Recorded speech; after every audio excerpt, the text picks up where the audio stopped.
اب حضور تشریف لاتے ہیں، صحابہ ادب سے کھڑے ہو جاتے ہیں، نظر پلٹ کے ابواب میں چلی جاتی ہے اور حضور فرماتے ہیں کاش آج میری ماں زندہ ہوتی اور میں لوگوں کو نماز عشاء پڑھا رہا ہوتا اور اس میں سورہ فاتحہ کی تلاوت کر رہا ہوتا، پھر میری ماں کو میرے ساتھ کوئی کام یاد آ جاتا، لوگوں میں نماز چھوڑ کے پہلے ماں کی بات کو سن لیتا۔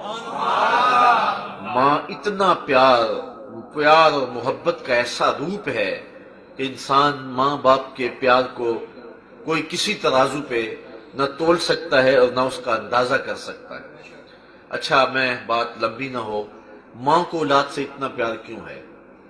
اتنا پیار کرتی ہے، دکھ جھیل لیتی ہے، مصائب برداشت کر لیتی ہے، اولاد کا پیٹ پالنے کے لیے اپنا پیٹ کاٹ لیتی ہے۔ تو اتنا پیار اولاد کے ساتھ ماں باپ کو کیوں ہے؟ اس کی ایک ہی وجہ کہ ماں نے بچے کو جنم دیا ہے۔ میں توجہ چاہوں گا، ماں نے بچے کو جنم دیا ہے، تو جس نے جنم دیا ہے وہ اتنا پیار کرتی ہے، تو جس رب نے خلق کیا ہے وہ کتنا پیار کرتا ہے۔ ماں نے جنم دیا ہے، خلق نہیں کیا، تو پھر اس کی محبت کا کوئی اندازہ کیا جا سکتا ہے؟ تو ماں کی گود چھوڑ کے بھاگ جائے بچہ تو ماں کہتی ہے بیٹا اتنی ٹھنڈی چھاؤں تجھے کہیں نہیں ملے گی، اس لیے آجا پلٹ کے، میری رحمت کی باہیں تیرے لیے کھلی ہوئی۔ تو ماں کے پیار کے تیور دید نہیں ہوتے، تو مالک کی دہلیز چھوڑ دے اگر بندہ تو مالک کی رحمتیں بھی آواز دیتی، یا ایھا الانسان ما غرک بربک الکریم، او بھاگنے والے انسان پلٹ کے آجا، تیرا رب کریم ہے۔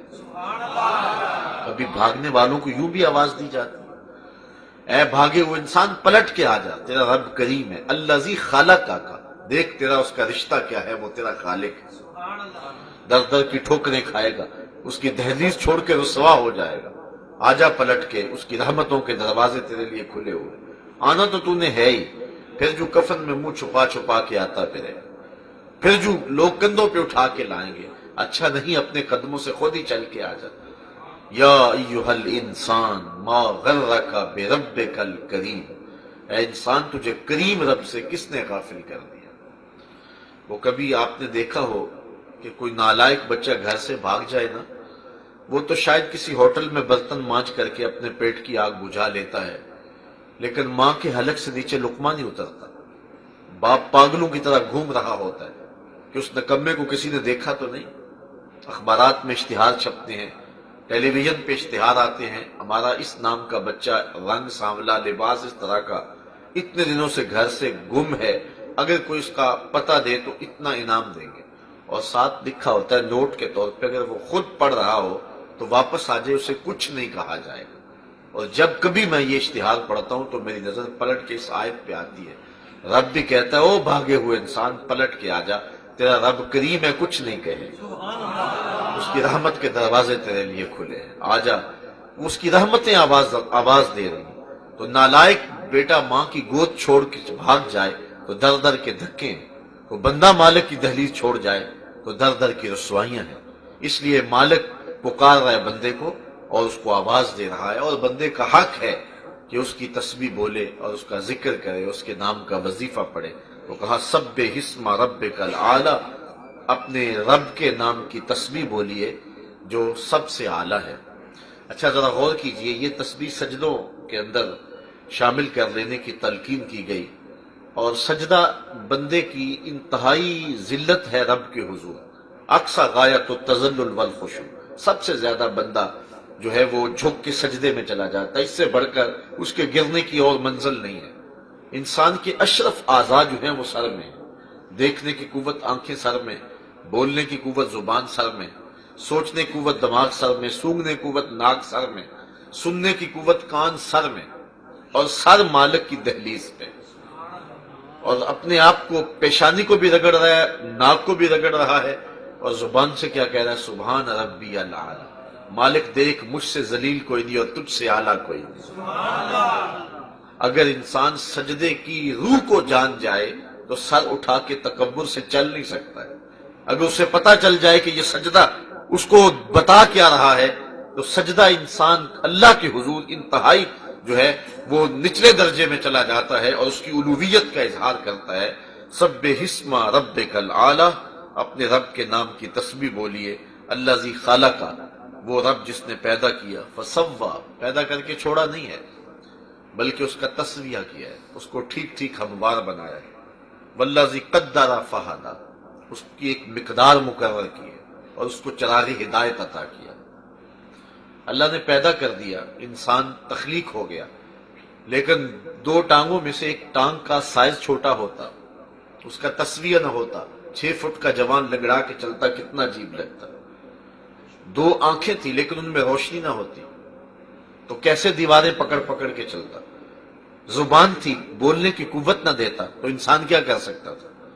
اس نے صرف انسان کو پیدا ہی نہیں کیا بلکہ اس کو چراغ عقل بھی دیا، اس کو اعضاء کا توازن بھی دیا، اس کو 2 چمکتی آنکھیں بھی دی، سنتے کان بھی دیے، بولنے والی زبان بھی دی، خوبصورت لہجہ بھی دیا، اسے رانا قد بھی دیا، اس کو جمال بھی دیا، حسن بھی دیا، اس کو بانکپن بھی دیا، جوانی بھی دی۔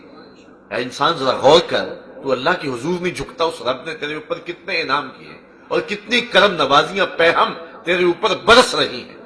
سانس اندر جا رہا ہے یہ بھی اس کے کرم سے، اور خیریت سے پلٹ کے باہر آ رہا ہے تو یہ بھی اس کے کرم سے۔ تو تیرا حق بنتا ہے کہ اس رب کی تسبیح بول جس نے تجھے پیدا بھی کیا، تیرا تسبیہ بھی کیا، ہر چیز کی ایک مقدار بھی مقرر کی، فہدا، اور ہدایت کا چراغ بھی عطا کیا۔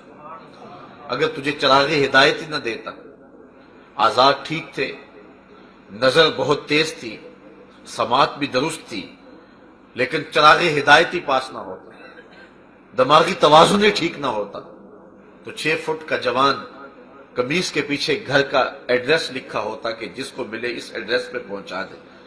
انسان دیکھ تیرے لیے اس نے کیا کیا اہتمام کیے اور تیرے لیے اس رب نے کتنی کرم نوازیوں کا نزول کیا، تو غافل ہو کے بیٹھ گیا، رزق کی تلاش کے اندر تو رازق کو بھول گیا، تو اس کے حضور سجدہ ریزی کے لیے نہیں آتا اور تو اس کی دہلیز پہ حاضر ہونا اپنے لیے بوجھ سمجھ رہا ہے۔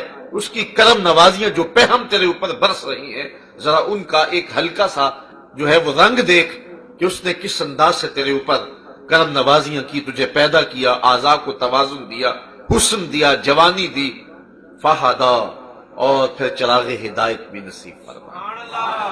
اس سے جبلی ہدایت مراد ہے، اور انبیاء علیہ السلام کے ذریعے اللہ تعالیٰ جل شانہ نے انسان کو پھر ہدایت اس طرح عطا کی کہ اپنے تک قرب کی راہیں بھی نصیب کر دی۔ اور یہ جبلی ہدایت جو ہے یہ صرف انسان کو نہیں بلکہ ہر شے کو عطا کر دی۔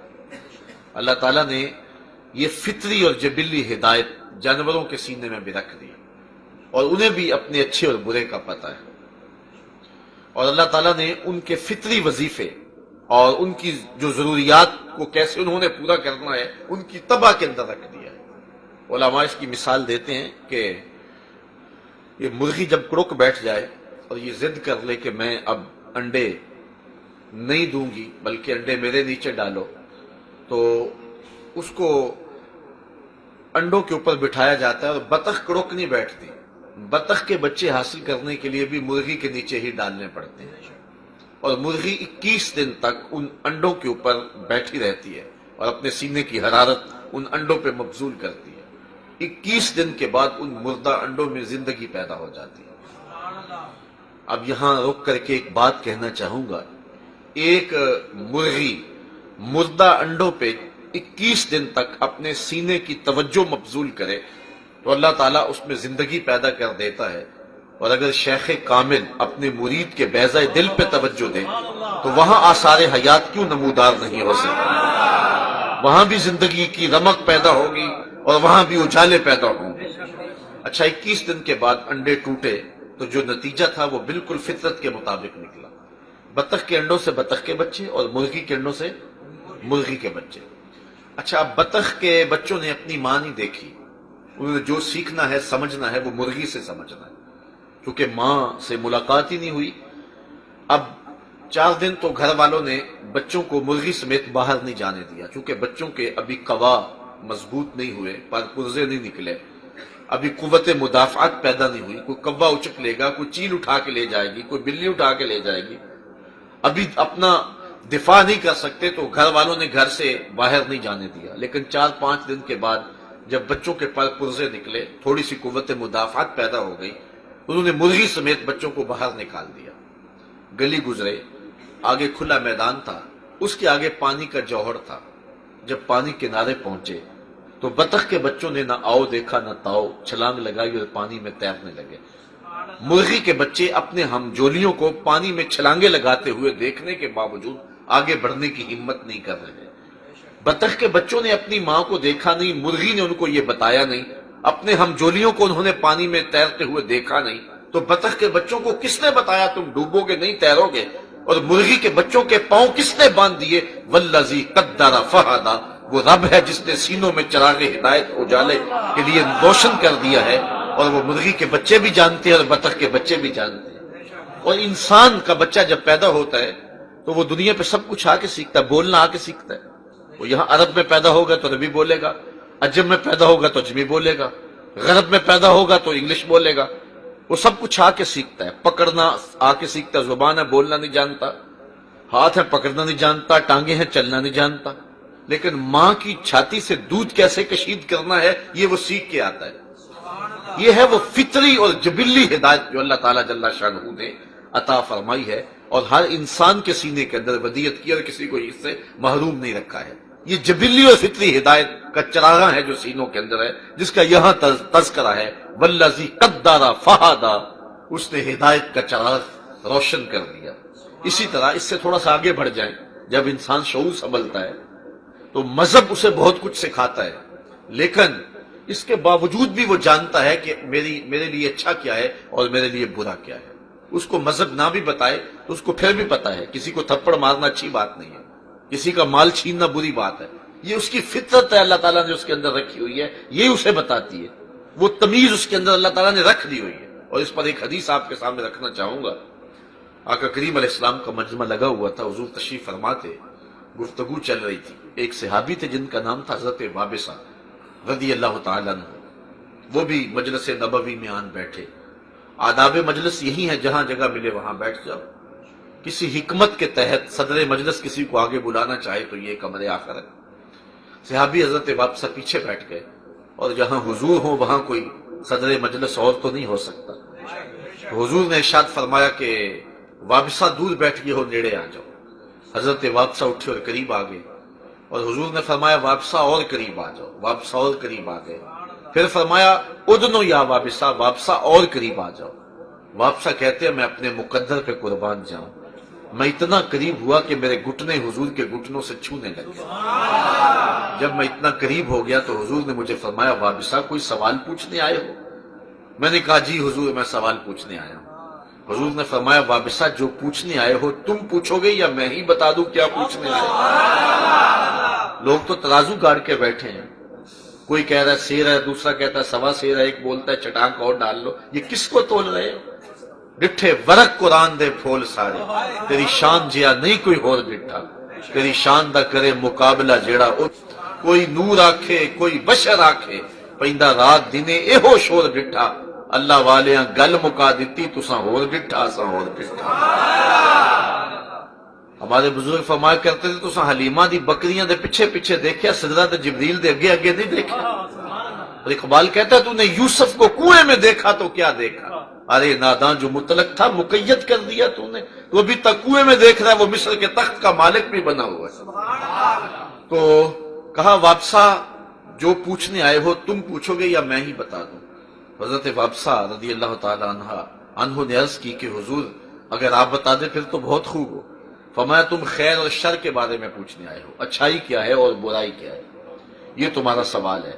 عرض کی جی حضور یہی میرا سوال تھا۔ فرمایا اس کا جواب مجھ سے لینا یا اپنے آپ سے؟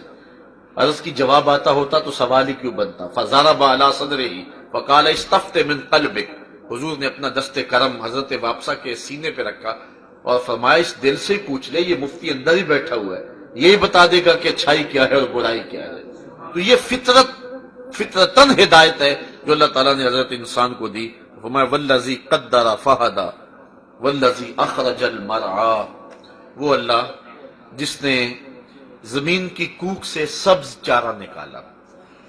جب زمین کا کلیجہ چیر کے چارہ نکلتا ہے یا کوئی کومپل نکلتی ہے تو وہ اس قدر گداز اور نرم ہوتی ہے، اگر آپ اس کو چھوئیں تو اپنے آپ کے ہاتھوں کا لمس بھی برداشت نہیں کر پاتا، مرجھا جاتا ہے، اتنا باریک، اور زمین اتنی ٹھوس کہ آپ اس کے اندر انگلی ڈالنا چاہیں تو ڈالی نہ جا سکے۔ تو اس ٹھوس زمین کا سینہ پھاڑ کر کے وہ کومپل باہر کیسے آ گئی؟ کہا خود نہیں آئی، کسی نکالنے والے نے اس کو نکالا۔ والذی اخرج المرعى، وہ ذات ہے جس نے زمین کی کوکھ سے وہ نرم اور وہ گداز کومپل کو نکالا۔ فجعلہ غصاء احوا، پھر وہی جو نرم کومپل تھی پھر وہ سیاہ اور سبز اور خشک ہو گئی، سبزی میں، پھر اس کے بعد جو ہے وہ سیاہی میں، اور پھر خشکی میں آ گئی، اور اب اس کو کاٹ کر کے وہ جانوروں کا چارہ اس کے بھی کام آ رہی ہے، موسم سرما کے لیے بھی اس کو محفوظ کر لیا، غذائیت کم نہیں ہوئی، اس خشک چیز کو کھا کر کے بھی جانور تازہ دودھ دے رہے ہیں۔ تو کہا یہ کون کرتا ہے؟ وہ رب ہے۔ سنقرئک فلا تنسیٰ، یہ ساری باتیں بیان کرنے کے بعد مالک فرما رہا ہے جس رب نے جانوروں کے سینے میں بھی چراغ ہدایت رکھا ہے، جس رب نے زمین کے سینے سے کومپل نکال لی ہے، جس رب نے انسان کو چراغ ہدایت دیا ہے، اور جس رب نے جو ہے وہ انسانیت کو محروم نہیں رکھا ہے اور اس کو بچے کو ماں کی چھاتی سے دودھ نکالنے کا ڈب بھی سکھایا ہے، تو کیا جس کے سر پہ نبوت کا تاج رکھا ہے اس نبی کو اللہ تعالیٰ کچھ نہیں عطا کرے گا؟ اس کو خالی ہی رہنے دے گا؟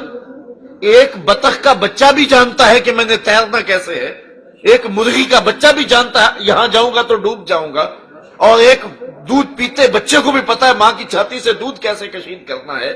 خیر اور شر کی راہیں ایک بچے کو بھی نکھار کے بیان کر دی، تو جس کو نبیوں کی امامت کا تاج دیا ہے اس کو کچھ عطا نہیں کیا؟ کہا نہیں، سنقرئک فلا تنسیٰ، محبوب ہم آپ کو ایسا پڑھائیں گے کہ آپ بھول نہیں سکیں گے، الا ما شاء اللہ، ہاں اگر اللہ چاہے۔ علماء لکھتے ہیں، صاحب خازن نے لکھا ہے کہ یہ استثناء واقعی نہیں ہوا، حضور نے جو پڑھا پھر وہ بھولے نہیں، اور وہ صرف قرآن نہیں بلکہ حضور نے فرمایا انما اوتیت القرآن ومثلہ معہ، مجھے قرآن بھی دیا گیا اور قرآن جتنے اور علوم بھی میرے سینے میں رکھ دیے گئے، تو سینہ مخزن بنا دیا گیا مصطفیٰ کریم علیہ السلام کا۔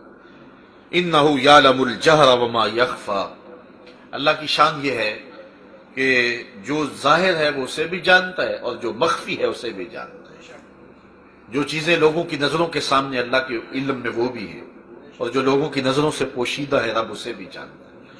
اور یہ عقیدہ اہل ایمان کا، جب ان کو یہ عقیدہ راسخ ہو جاتا ہے اور ان کے من میں چھترا اتر جاتا ہے، پھر بند کمرے میں بھی گناہ کرنے سے انسان گریز کرتا ہے، اس لیے کہ اس کا یہ تصور کہ میرا اللہ مجھے دیکھ رہا ہے، جہاں کوئی کیمرہ نہیں دیکھ رہا، جہاں کوئی سیکورٹی نہیں دیکھ رہی، جہاں کوئی ایجنسی نہیں پہنچ سکتی، وہاں یہ عقیدہ پہنچتا ہے۔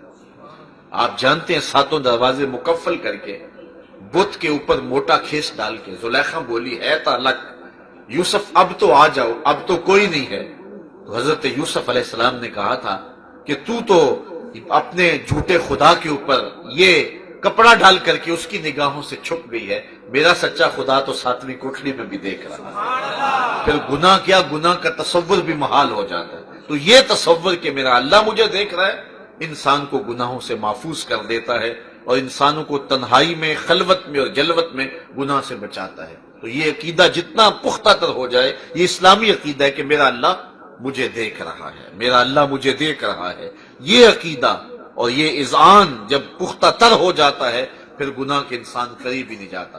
روض الریاحین کے اندر صاحب روض الریاحین نے لکھا ہے کہ ایک نوجوان تھا، اس پر کوئی فریفتہ ہو گیا اور کسی بہانے اس کو اپنے گھر لے گئی وہ خاتون، دروازے مکفل کر دیے اور پھر اس کو دعوت گناہ دی، حیاسوز لباس بھی اتار پھینکا۔ وہ نوجوان بہت صالح تھا، اس نے اپنی آبرو بچانے کے لیے ہر ہیلا ہر جتن آزمایا، لیکن وہ خاتون تھی کہ وہ اس کی آبرو لوٹنا چاہ رہی تھی۔ اس نوجوان نے کہا کہ جب راستہ کوئی نظر نہ آیا تو اس نے کہا کہ مجھے اگر اجازت دو تو میں ذرا باتھ روم سے ہو جاؤں۔ انہوں نے کہا کہ ٹھیک ہے جا، اور جب وہ اندر گیا اس نے پخانہ کر کے سارا اپنے بدن پہ مل لیا اور اسی حالت میں باہر آیا۔ تو جب امام یافی کہتے ہیں جب وہ اس حالت میں باہر آیا تو اس عورت کا سارا نشہ اتر گیا. اس نے کہا تو کوئی دیوانہ ہے، میں تو ہنسی سمجھا ہوا تھا تجھے. تو اس نے جلدی سے دروازہ کھول دیا. وہ نوجوان باہر نکل رہا تھا اور دل ہی دل میں رب کا شکر ادا کر رہا تھا. مالک میرا تن گندا ہو گیا، من تو ستھرا رہا. کائنات کا سب سے حسین چہرہ یہ ہے وہ جو جنسی کالک سے محفوظ ہو. باہر ایک چشمہ تھا، وہاں جا کر کے اس نے غسل کیا. اور امام یافی علیہ رحمہ لکھتے ہیں ساری زندگی اس کے بدن سے مشک و عنبر کی خوشبو آیا کرتی تھی، اور جب وہ مر گیا لوگوں نے دفن کر دیا، یہ خوشبو اس کی قبر کی مٹی سے بھی آیا کرتی. تو یہ عقیدہ کہ میرا اللہ مجھے دیکھ رہا ہے. اللہ اکبر انسان کو گناہ کرنے سے محفوظ کر دیتا ہے. انہ یعلم الجہر وما یخفی ونیسرک للیسری. اب یہ کام بڑا اوکھا ہے، بڑا مشکل کام ہے، لیکن اللہ تعالیٰ ارشاد فرماتا ہے جس کے لیے ہم چاہیں آسان کر دیں. یہاں سے مراد علماء نے فرمایا ہے کہ یہاں سے امر دین بھی مراد ہے، یعنی دین پہ چلنا بظاہر مشکل دکھائی دیتا ہے، لیکن اللہ تعالیٰ جس کے لیے چاہے آسان کر دے. سحری کا اٹھنا مشکل ہے، سردی بھی ہو، ساری رات انسان جو ہے وہ تھکا ماندہ آ کر کے سویا ہو، بستر بھی نرم ہو اور گرم بھی ہو، تو پھر سحری کے وقت اٹھنا مشکل تو ہے. لیکن اگر کسی کے سجدوں کی لذت ہی ان لمحوں کے اندر رکھ دی جائے تو پھر اس کے لیے مشکل نہیں ہوگا، اس کے لیے آسان ہوگا. اللہ فرماتا یہ مشکل نہیں ہے، یہ ہم نے آسان کر دیا. جس کے لیے چاہیں اس کو آسان کر دیں، اس کے لیے یہ آسانیوں کا راستہ ہے. آج کل ایک فیشن کے طور پہ جملہ کہا جاتا ہے، چار آدمی بیٹھتے ہیں جڑ کے تو کہتے ہیں جی آج کل دین پہ چلنا بڑا مشکل ہے، اور دوسرا بندہ بھی اس کی تائید کرتا جی واقعی ان حالات کے اندر تو بہت ہی اوکھا ہو گیا. اس کے جواب کے اندر میں بات کہا کرتا ہوں کہ یہ وہ شخص کہہ رہا ہے دین پہ چلنا مشکل ہے جو مسجد میں آتا ہے تو پنکھے لگے ہوئے ہیں، اے سی چل رہے ہیں، موسم کے مطابق گرم اور ٹھنڈا پانی دستیاب ہے. وہ کہہ رہا ہے جی آج کل دین پہ چلنا بڑا اوکھا ہو گیا، بڑا مشکل ہو گیا. تو میں کہا کرتا ہوں صاحب تیرے لیے مشکل ہے یا کربلا والے حسین کے لیے مشکل تھا؟ جنہوں نے مشکل کاٹی عملاً انہوں نے نہیں کہا تھا کہ دین پہ چلنا مشکل ہے. حضرت بلال حبشی تپتی ہوئی ریت کے اوپر سجدے کرتے رہے، انہوں نے تو نہیں کہا کہ دین پہ چلنا مشکل ہے. جن کے لیے مشکل تھا انہوں نے بھی مشکل نہیں سمجھا، اور ہمارے لیے تو مشکل ہے ہی نہیں. ہم تو پیدا ہوئے تو مؤذن نے کان میں آ کے اذان دی مبارک کو تو حضور کا غلام بن کے آ رہا ہے. ہمیں تو کوئی مشکل کاٹنی نہیں پڑی اسلام لاتے ہوئے بھی. یہ تو ان سے پوچھو کہ اسلام لائے تو انہیں جو ہے وہ پاپ بجولا کر دیا گیا، انہیں سنگے جو ہے وہ انہیں جو ہے وہ دار پہ چڑھایا گیا. اسلام لانے کی سزا میں ان کے ہاتھوں کے اندر میخیں ٹھوکی گئی اور ان کو کچی کھالوں کے اندر لپیٹ کر کے دھونی دی گئی. اور کیا کیا دکھ سہے انہوں نے اسلام لاتے ہوئے. ہم نے کون سی تکلیف سہی ہے؟ ہم نے کون سا دکھ سہا اسلام لاتے ہوئے اور آج عمل کرتے ہوئے؟ ہمارے لیے کون سی مشکل آ گئی؟ حضرت بلال حبشی رضی اللہ تعالیٰ عنہ کی زندگی دیکھیں. کبھی آپ پر جبر و ظلم کیا جا رہا ہے، کبھی برستے کوڑوں میں بھی عہد کی صدائیں لگا رہے ہیں، اور کبھی آپ کے پاؤں کے اندر رسی ڈال کے مکے کے بازاروں میں گھسیٹا جاتا ہے. لیکن بلال ہے کہ مسکراتے ہوئے عہد ہی پکارتا ہے. زخم پہ زخم کھا کے جی، خون جگر کے گھونٹ پی، آہ نہ کر لبوں کو سی، یہ عشق ہے دل لگی نہیں. بلکہ کسی نے کہا بلال عجیب تماشا ہے، لوگ تجھے پتھر مارتے ہیں اور لوگ تجھے کوڑے مارتے ہیں اور تم آگے سے عہد پکارتے ہو. تو حضرت بلال نے جو جواب دیا وہ دل کے کانوں سے سننا. حضرت بلال بولے کہ تم بازار میں جاؤ نا مٹی کا برتن خریدنے کے لیے تو اس کو بھی ٹھونک ٹھونک کے دیکھتے ہو کہیں کچا تو نہیں. تم تو مٹی کا برتن بھی خریدنے جاؤ تو اس کو بھی ٹھونک بجا کے دیکھ رہے ہو. میرا مالک بلال کو خرید رہا ہے، دیکھ رہا ہے بلال کہیں کچا تو نہیں ہے. میں کہتا ہوں مالک خرید لے بلال کو، کھال ادھر بھی جائے گی، حق حق کی آواز ختم نہیں ہوگی. محبت تو اسے کہتے ہیں، پیار کی کہانی تو یہ ہے. اس راستے کے اندر کتنے کتنے دکھ سہنے والوں نے دکھ سہے، لیکن کیا انہوں نے اسلام سے منہ موڑ لیا؟ آج ہم بڑی آسانی سے کہہ دیتے ہیں آج کل بڑا مشکل ہو گیا. پہلی بات تو مشکل ہے ہی نہیں، اور دوسری بات مشکل ہو بھی تو کوئی دوسرا آپشن ہی ہمارے پاس نہیں ہے. ہم تو جیئیں گے تو محمد ربی کے لیے، ہم تو مریں گے تو دین رسول کے لیے.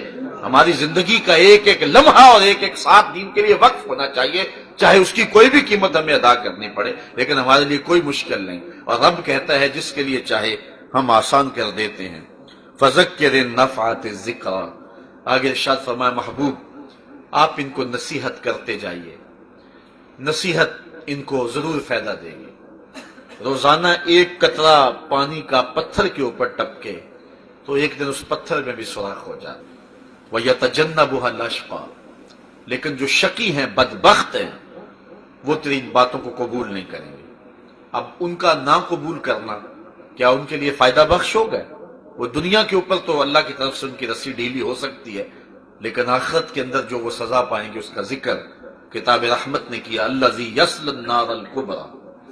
پھر اللہ انہیں بڑی آگ میں تاپے گا. وہ آگ کتنی بڑی ہوگی جس کو میرا رب بھی بڑی کہہ رہا ہے. حضور نے ارشاد فرمایا، مشکات کی روایت ہے، جبریل امین سے کہا کہ مجھے جہنم کے عذابوں کا ذکر سناؤ. عرض کی حضور اخف العذاب، سب سے ہلکا عذاب جو جہنم کا ہے وہ یہ ہے کہ جہنمی کو آگ میں رکھا جائے گا، لیکن اس کا بدن آگ میں نہیں ہوگا، صرف پاؤں میں آگ کے جوتے ہوں گے، باقی پورا بدن سلامت ہوگا. لیکن اس کی حدت، گرمی اور حرارت اتنی ہوگی، یغلی منہما دماغہ، ان جوتوں سے اس کا دماغ پگھل کے ناک اور کانوں کے راستے سے باہر آ جائے گا. یہ سب سے ہلکی عذاب کی کیفیت ہے، اور جو سخت عذاب ہے اس کی کیفیت کیا ہوگی؟ اب جو قرآن کی نصیحت کو نہیں مانتا، رسول کریم صلی اللہ علیہ وسلم کے بتائے ہوئے قوانین کو اور حضور علیہ السلام کے دیے ہوئے دین کو نہیں مانتا، سزا دیکھو کتنی سخت ہے. الذی یصلی النار الکبریٰ. وہ چھوٹی آگ نہیں اس کے لیے، اللہ تعالیٰ اسے بڑی آگ میں تاپے گا. پھر اس آگ میں تو وہ جلس جائے گا، اس کا تو نشان بھی نظر نہیں آئے گا، مر جائے گا. اللہ کہتا ہے ثم لا یموت فیہا. اس آگ میں وہ مرے گا نہیں، اس آگ میں وہ مرے گا نہیں، کیونکہ مر جائے تو جان چھوٹ گئی نا. مر گیا تو تکلیف سے رہائی پا گیا، مر گیا تو پھر تو اس کے لیے آسانی ہے. بے ہوشی یہ بھی رحمت کا ایک روپ ہے. انسان جتنی دیر تک تکلیف برداشت کرتا رہتا ہے، جب برداشت سے باہر ہوگی بندہ بے ہوش ہو گیا، نجات مل گئی. اور تکلیف بڑھ گئی، بندہ مر گیا، جان چھوٹ گئی. لیکن وہ اتنا بڑا عذاب، لیکن موت نہیں آئے گی. ثم لا یموت فیہا. وہ اس میں مرے گا نہیں. اچھا مرے گا نہیں تو جیے گا؟ کہا ولا یحییٰ، جیے گا بھی نہیں. اس لیے کہ وہ جینا ہوگا کہ آگے بھی آگ، پیچھے بھی آگ، دائیں بھی آگ اور بائیں بھی آگ، اوپر بھی آگ اور نیچے بھی آگ. اور وہ جلس رہا ہوگا، نزع کا سا عالم طاری ہوگا، بدن ٹوٹ رہا ہوگا، ہڈیاں جل رہی ہوں گی، لیکن اس کے باوجود موت نہیں آئے گی. نہ موت ہوگی نہ زندگی ہوگی. ثم لا یموت فیہا ولا یحییٰ. اس میں نہ جیے گا نہ مرے گا. اللہ اکبر. قد افلح من تزکا. یہ تو اس بدبخت کی کہانی ہے جس نے رسول کی دعوت کو قبول نہ کیا، جس نے قرآن کی باتوں کو نہ مانا. اب اس خوش نصیب کی کہانی بھی سنیے. قد افلح، وہ شخص کامیاب ہو گیا. من تزکا، جس نے اپنے باطن کا تزکیہ کر لیا، اپنے اندر کے گند صاف کر لیا، اپنے اندر کی پاکیزگی کا سامان کر لیا. وذکر اسم ربہ، اور اپنے رب کا وظیفہ پڑھا، اپنے رب کے نام کی تسبیح بولی، اپنے رب کے نام کا ذکر کیا. فصلی، اور نماز پڑھی.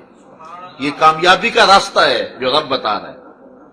کون کامیاب ہے؟ قد افلح من تزکا. کامیاب وہ ہے جس نے اپنے آپ کو ستھرا کیا، اپنے اندر کی غلاظتیں، اپنے اندر کے گند اور اپنے اندر جو شر پھیلی ہوئی ہے اس کو نکال دیا. وذکر اسم ربہ، اور اللہ کے ذکر اور اللہ کے نام کا وظیفہ پڑھا. چونکہ گند نکلے گے ہی تب جب اللہ کے نام کا وظیفہ پڑھے گا. حضور علیہ السلام نے ارشاد فرمایا ہر شے کا زنگ دور کرنے کے لیے کچھ نہ کچھ بنایا گیا ہے. وسقالۃ القلوب ذکر اللہ، اور دلوں کا زنگ دور کرنے والا جو چیز ہے وہ اللہ کا ذکر ہے. ذکر کرو گے دل کے زنگ اتر جائیں گے اور دل پاکیزہ تر ہوتا چلا جائے گا. وذکر اسم ربہ، اور اپنے رب کے نام کا وظیفہ پڑھا. فصلی، اور نماز پڑھی. 5 گانا نماز سے چھٹکارا کسی صورت بھی نہیں ہے. بل تؤثرون الحیات الدنیا. آگے ارشاد فرمایا بلکہ تم جیتی دنیا کے پیچھے لگے ہوئے. تمہاری ترجیح کیا ہے؟ تم دنیا کے پیچھے لگے ہو. دنیا اتنی میٹھی ہے، یہ ایک میٹھا خواب ہے، اس کے پیچھے لگے ہوئے ہو. بل تؤثرون الحیات الدنیا، تم دنیا کے پیچھے لگے ہو. والآخرۃ خیر وابقیٰ، اور آخرت بہتر بھی ہے اور دائمی بھی ہے. یعنی انسان جو کج فکر انسان ہے، جو غافل انسان ہے، جو دین کا منکر انسان ہے، یہ اس شخص کی کہانی ہے. وہ کہتا ہے یہ جہاں مٹھا اگلا کس نے ڈٹھا. اور وہ اس جہان کو ہی پوری کائنات سمجھ بیٹھتا ہے اور اس حقیقت کی تکذیب کر دیتا ہے جو اصل میں ہماری کائنات، اصل میں وہ کائنات، اس دنیا اور اس دنیا کا مقابلہ ہی کیا ہے۔ یہ ساری زندگی کتنی ہے، سکھوں میں بھی کاٹو، کوئی تکلیف بھی نہ آئے، تخت پہ بیٹھ کے زندگی گزر رہی ہو تو پھر بھی کتنی ہے، 60 سال، 70 سال، 80 سال، 100 سال، یہ زندگی ہے کل زندگی۔ اب آخرت کی زندگی کیا ہے؟ آخرت کی زندگی کا پہلا دن جو ہے یوم حشر، وہ 50,000 سال کا ہے۔ 50 سال کا نہیں، 100 سال کا نہیں، 50,000 سال کا ایک دن، اور یہ ساری زندگی 50-60 سال کی۔ اس شخص سے بڑا احمق کوئی ہو سکتا ہے کہ جو اس زندگی کے لیے اس زندگی کو برباد کر دیتا ہے۔ یہ ساری زندگی 50-60 سال کی، وہ بھی دکھوں بھری، مصائب آلام سے اٹی ہوئی زندگی، چلو لگا لے کہ بڑا سکھ ہے، آپ تخت پہ بیٹھ کے زندگی گزار رہے ہیں، لیکن پھر بھی 50 سال اور 60 سال، اور وہ زندگی اس کا ایک دن 50,000 سال کا ایک دن۔ ترازو کے ایک پلڑے پہ رکھ کے دیکھیں اس زندگی کو، اس زندگی کو، اس کے ایک دن کے مقابلے کے اندر اس کی حیثیت نہیں ہے، باقی وہ ایسی زندگی ہے جو نہ ختم ہونے والی ہے۔ یہ تو دکھوں میں بھی گزر گئی تو گزر ہی جائے گی نا۔ وہ میر تقی میر نے کہا تھا وہ ریشموں کم خواب میں سرمست ہے تو کیا ہوا، رات اس کی بھی کٹ گئی جو کہ اور تھا۔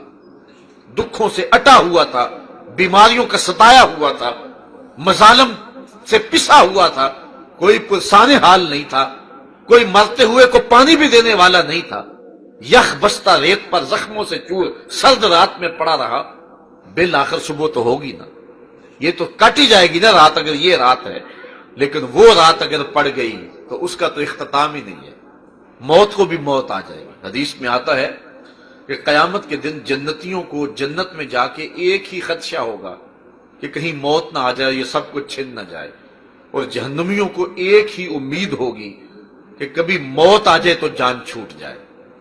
پھر مینڈے کی شکل میں موت کو لایا جائے گا اور جنتی جنت سے اور جہنمی جہنم سے دیکھیں گے، اور پھر موت کو ذبح کر دیا جائے گا۔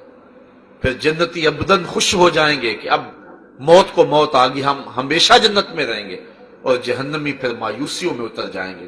بلکہ حضور نے فرمایا اگر کوئی خوشی سے مر سکتا ہوتا، موت کو موت نہ آ گئی ہوتی تو یہ جنتی مر جاتے، اور اگر کوئی غم سے مر سکتا ہوتا، موت کو موت نہ آ گئی ہوتی تو یہ جہنمی غم سے مر جاتے۔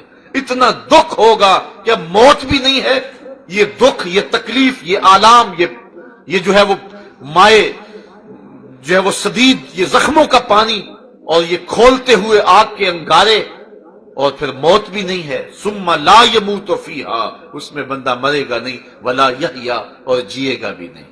تو اللہ تعالیٰ شاہ فرماتا ہے تم دنیا کی زندگی کو ترجیح دے رہے ہو جو بہت تھوڑی ہے، والآخرۃ خیر وابقیٰ، آخرت بہتر بھی ہے اور آخرت دائمی بھی ہے۔ یعنی دنیا کے مقابلے کے اندر جو آخرت کی حیثیت ہے، اگر اس کو رکھیں تو دنیا کچھ بھی، دنیا کا پلے بچتا ہی کچھ نہیں ہے۔ بلکہ حضور کا ایک فرمان سنیے، آقا کریم نے ارشاد فرمایا اگر کسی کو جنت میں ایک عصا رکھنے کی جگہ مل جائے، ایک کوڑا رکھنے کی جگہ مل جائے، دنیا و ما فیہا سے وہ جگہ زیادہ قیمتی ہے۔ یہ 7 بر اعظموں پہ پھیلی ہوئی کائنات، اس کے اندر جو خزانے ہیں، مالیاتی اداروں کے پاس جو کچھ ہے، پہاڑوں کی کوکھ میں ہے، زمین کی تہوں میں جو خزانے ہیں، یہ سارے ایک پلڑے میں رکھ دیے جائیں، اور جنت میں ایک عصا رکھنے کی جگہ، کوڑا رکھنے کی جگہ ایک پلڑے میں رکھ دی جائے، وہ جگہ پھر بھی قیمتی ہے۔ تو اس سے بڑا احمق کیا ہوگا جو اس دنیا میں جو ہے وہ آخرت کو برباد کر دیتا ہے اور آخرت کو نہیں بچاتا۔ ہم سائیک 2 انچ دبا کر سمجھتا ہے کہ میں نے بڑا پہاڑ گرا لیا ہے، اس نے تو اپنا سب کچھ برباد کر لیا، اپنی آخرت کا سودا کر لیا، اور انتہائی سستے داموں جو ہے وہ آخرت کو برباد کر دیا۔ اور جنت میں جس کو سب سے کم جگہ ملے گی، کتنی ملے گی؟ صحیح احادیث میں ہے کہ جو سب سے آخر میں جنت میں جائے گا، ایک حدیث میں آتا ہے حضور نے فرمایا میں اس کا نام بھی جانتا ہوں، جو جہنم کے رگڑے سہ سہ کے سب سے آخر میں جنت میں جائے گا، سب سے کم جگہ اس کے پاس ہوگی۔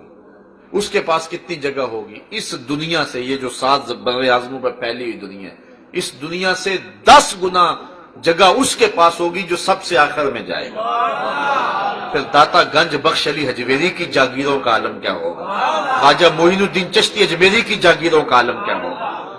تو یہ اس شخص کی جگہ ہے جنت میں جو سب سے آخر میں جا رہا ہے، جہنم کے رگڑے سہ کے جا رہا ہے۔ اس دنیا سے، یہ 7 بر اعظم میں پھیلی ہوئی کائنات سے 10 گنا زیادہ جگہ اس کو ملے گی جو سب سے آخر میں جا رہا ہے۔ اور ہم اس دنیا کو سب کچھ سمجھ بیٹھے ہیں۔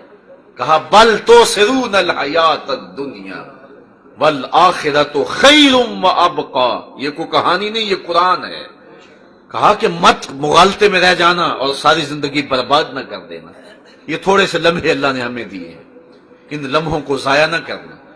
حضرت امام غزالی فرماتے، ایک بزرگ تھے، وہ کہتے مجھے ان الانسان لفی خسر، بے شک انسان خسارے ہے۔ میں اس کی سمجھ نہیں آتی تھی۔ میں سمرقند کے بازار سے گزر رہا تھا، وہاں ایک آدمی پھٹے پہ برف رکھ کے بیچ رہا تھا اور ساتھ آواز لگا رہا تھا ارحمو ارحمو من یذوب راس مالہ، او میرے پہ رحم کھاؤ، مجھ سے برف لیتے جاؤ۔ اگر تم نے مجھ سے برف نہ خریدی، کمائی کیا کرنی ہے؟ جو مال لگایا ہے میں نے وہ بھی میرا ڈوب جائے گا۔ آج اگر گاہک آ گیا تو برف بک جائے گی، آج اگر گاہک نہیں آیا تو کل برف ہی نہیں ہوگی، میں نے کمائی کیا کرنی ہے؟ تو وہ کہتے ہیں کہ جب وہ آواز لگا رہا تھا میرے قدم رک گئے۔ میں نے کہا کہ میرا سودا زندگی کا بھی تیری برف جیسا ہی ہے، اور اگر میں اس زندگی کے بدلے میں کوئی نیکی کما لوں تو زندگی کام آ گئی، ورنہ میری برف بھی سانس سانس کر کے پگھل رہی ہے، میری زندگی کی برف سانس سانس کر کے پگھل رہی ہے، اور میں بھی موت کے قریب ہو رہا ہوں۔ قبل اس سے کہ وہ وقت آئے، کوئی حجت باقی نہ رہے، ہم اپنی زندگی کی اصلاح کر لیں، اپنی آخرت کے لیے تیاری کر لیں۔ بہت وقت بیت چکا، بہت تھوڑا وقت باقی ہے۔ میں مثال دیا کرتا ہوں، آپ لوگ اپنے اپنے وطن کو چھوڑ کے آئے ہوئے ہیں، کوئی 5 سال سے، کوئی 4 سال سے، کوئی 2 سال سے، کوئی اس سے زیادہ عرصہ بھی ہو گیا یہاں رہ رہے ہیں۔ 2 سال کا ویزا، 4 سال کا ویزا، 5 سال کا ویزا لے کر کے آئے ہیں۔ تو آپ یہاں اپنے اچھے گھر نہیں بناتے، بلکہ چھوٹے چھوٹے کمروں کے اندر جو ہے وہ 10 ساتھی بھی رہ رہے ہیں۔ جہاں بالآخر جانا ہے وہاں میں یہاں سے پیسے بھیجتا رہوں گا، یہاں سے 1 روپیہ بھیجوں گا وہاں 25-26 روپے ہو جائیں گے، اس لیے میں ادھر بھیجتا رہوں تاکہ میرے جانے سے قبل وہاں میرے لیے اچھا گھر بن چکا ہو۔ یہی مثال دنیا اور آخرت کی لیں، یہاں 1 بھیجیں گے وہاں 70 ملیں گے، اور یہ دنیا کے اوپر جتنا رہنا ہے اس حساب سے یہاں انتظام کریں۔ اصل زندگی ہماری آخرت کی زندگی ہے، اور رب ہمیں اس زندگی کی طرف ہی بلا رہا ہے۔ میں بل تؤثرون الحیات الدنیا والآخرۃ خیر وابقی ان ھذا لفی الصحف الاولی صحف ابراہیم و موسیٰ۔ اللہ تعالیٰ فرماتا ہے یہ جو کچھ ہم نے بیان کیا ہے یہ صرف قرآن میں نہیں ہے، حضرت ابراہیم اور حضرت موسیٰ پر جو صحیفے نازل ہوئے تھے ہم نے وہاں بھی یہ کچھ بیان کر دیا ہوا ہے۔ انسانیت کو ہم نے کبھی ہدایت سے خالی نہیں رکھا۔ اب ان کی مرضی کہ وہ دنیا کی بھول بھلائیوں میں کھو جائیں یا آخرت کی تیاری کر لیں۔ ہم نے ان کے سامنے بہت کچھ رکھ دیا۔ یہ روز اٹھتے ہوئے جنازے ہمیں کوئی پتہ دیتے ہیں، یہ پھیلے ہوئے قبرستان ہمیں کوئی پیغام دیتے ہیں، یہ روزانہ ڈوبتا ہوا سورج ہمیں کوئی پیغام دے کے جا رہا ہے، دیگر تے دن گیا محمد اوڑک نو ڈوب جانا۔ ہم نے بھی اس دنیا کو چھوڑ کر کے چلے جانا ہے، جہاں بالآخر جانا ہے وہاں کی کیا تیاری ہے۔ میں بھی اپنے گریبان میں جھانکوں اور آپ بھی اپنے گریبان میں اتریں اور دیکھیں کہ ہم نے اس کے لیے کیا تیاری کی ہے۔ اگر کچھ کی ہے تو مبارک ہو، اگر نہیں کی ہے تو وقت ضائع نہ کریں، ایک ایک لمحہ آخرت کے لیے صرف کر دیں۔ یہ دنیا کے معاملے دنیا کے ساتھ ہی ہیں، کاروبار رزق کے معاملے چلتے رہیں گے۔ اللہ تعالیٰ نے زمین پر چلنے رینگنے والی کوئی ایسی چیز نہیں ہے جس کا رزق اپنے ذمہ کرم پہ نہ لیا ہو۔ ہم نے کوشش کرنی ہے کہ اپنی آخرت کی تیاری کریں اور اپنے رب کی رضا جوئی کے لیے کوشاں ہوں۔ سورۃ الاعلیٰ کا یہی پیغام تھا جو آپ تک پہنچا دیا گیا۔ اللہ تعالیٰ جل شانہ ہمیں کتاب رحمت سے جڑنے کی توفیق نصیب فرمائے، اور ہمارے من میں ایمان کے سویرے جو طلوع کیے ہیں وہ طلوع ہی رہیں، اور ہم سب کو یہ توفیق عطا فرمائے کہ ہمیں صالح عمل نصیب ہو جائے۔ اور آپ کو میں مبارک بھی دیتا ہوں کہ یہاں آپ کے لیے ایسے اہتمام کیے جاتے ہیں کہ یہاں آپ کو واعظ و تلقین اور نصیحت کا ماحول فراہم کر دیا جاتا ہے، ورنہ دنیا کے ایسے ممالک بھی ہیں کہ جہاں مسلمانوں کو ایسا انداز میسر نہیں ہے۔ تو جن لوگوں نے آپ کے لیے اہتمام کیا ہے میں ان کے لیے دعا گو بھی ہوں، اور اللہ کی بارگاہ میں جو ہے وہ آپ سب کے لیے بھی دعا گو ہوں کہ اللہ ہم سب کے لیے ہدایت کے سامان فراہم رکھے، اور دنیا آخرت کی بہاریں ہم سب کو مقسوم کرے، اپنی یادوں کے سائے میں زندگی گزارنے کی توفیق دے۔ کار ما آخر شد و آخر زما کار نشد، مشت خاک ما غبار کوچہ یار نشد، و آخر دعوانا ان الحمد للہ رب العالمین۔